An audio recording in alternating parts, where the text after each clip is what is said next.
মারা গেলেন নীলাভ শর্মা।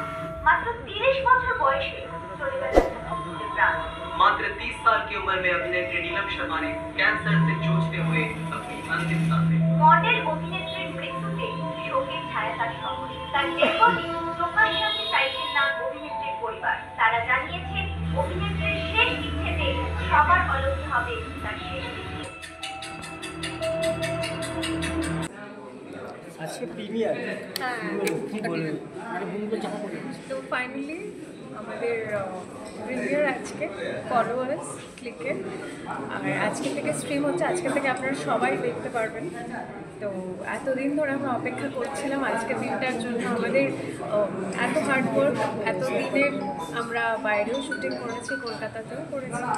তো সবটাই দেখলে বুঝতে পারবে। এবং স্টোরিটা তো ভীষণভাবে রিলেটেবল, কন্টেন্টটা ভীষণ রিলেটেবল। আশা করি সবার ভালো লাগে। আমার চরিত্রের নাম হচ্ছে হিয়া বোস, এবং মেয়েটি আমার মতোই একজন আর্টিস্ট, আর হচ্ছে শি ইজ অ্যান অ্যাক্টর। তো অফকোর্স তার লাইফেও সোশ্যাল মিডিয়াটা সেরকমভাবেই ইনফ্লুয়েন্স করে যেরকম আমাদের সবার লাইফে করে। কিন্তু একটা যেটা সিলভার লাইন আছে যে সব কিছুই খুব বেশি ভালো নয়।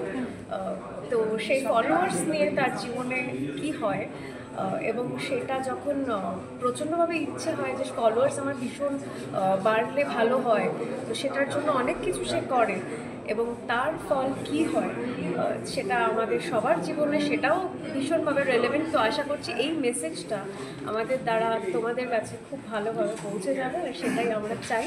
তো আশা করি ফিঙ্গার্স ক্রসড খুব ভালো হবে। ফলোয়ার্স একটা সুন্দর নামকরণ, যেখান দিয়ে মানুষ দেখতে আগ্রহ বাড়ছে এবং তারা দেখছে সব কিছু। এই নিয়ে আমি একটা ছবি করলে কেমন লাগছে? ভালো লাগছে। তার কারণ হচ্ছে একদম কন্টেম্পোরারি কন্টেন্ট, এবং যেটা আমাদের দৈনন্দিন জীবনে ভীষণভাবে ইম্পর্ট্যান্ট হয়ে দাঁড়িয়েছে। আমরা সবাই কোথাও না কোথাও গিয়ে ভাবি দিনের শেষে যদি আমার একটু পরিচিতি বাড়ে, আমার একটু যদি জানি, আমি একটা ছবি পাঠালাম, তাতে কত পার্সেন্ট লাইক হোক, কেউ ভিউজ হোক, শেয়ার হোক। তো এই জিনিসটা তো আমাদের মধ্যে বেড়েই গেছে। তো সেই ক্ষেত্রে আজকের এবং এটা বাড়াতে গিয়ে আমার মনে হয় যে কিছু পজিটিভ দিকও আছে, কিছু নেগেটিভ দিকও আছে।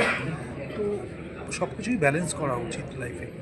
তো সেই ব্যালেন্সটাই মূলত আমরা এই ফলোয়ার্সের পয়েন্ট ধরে গল্প করি আর কি।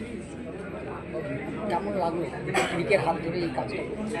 ক্লিক বরাবরই আমার কাছে ভীষণ প্রিয়। আমি ভাগার, শক্তির উপরে এগুলো সমস্ত কিছুই কাজ করি।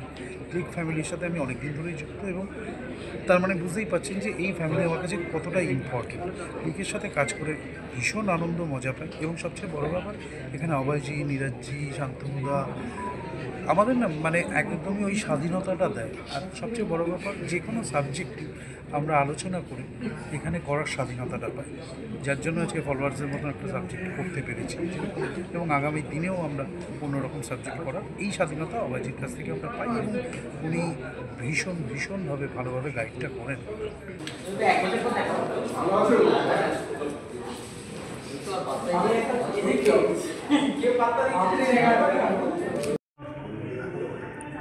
আচ্ছা, আমার দিকে হয়ে গেছে।